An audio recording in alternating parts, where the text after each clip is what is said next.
ఏం బా బాగుండవా? బాగుండలే కదా, మూసుకొని బయటికి రా. అమ్మ ఎక్కడికి పోయింది? ఎవరింటిగా పోయేది మా కడుపు నింపేదానికి. మీ మార్గ ఖాళీగా ఉంటే అవుతుందా? కూడా పని చేస్తున్నదా? గొంతుగా కొరికేస్తాను. నువ్వు గొంతుకాయ కొరుకుతాయేమో, నేనే దొరికితే కొరికేస్తా. సర్లే ఉండరా. మీ నాయన అడిగిపోయినాడు. వాడు కూడా మీలాగనే విశ్వాసం లేని కుక్క. మమ్మల్ని గణేష్ తెలిపినాడే, మళ్ళీ వాడు మోకం కూడా చూపిలే.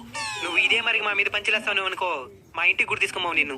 ఏ పోరా, పిలిచిన పెద్ద పెంపుడు కుక్క, ఊరేసిపోతే ఊర కుక్క.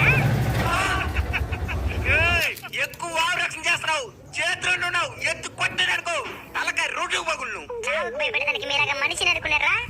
దెయ్యాలకు కూడా భయపడని కుక్క.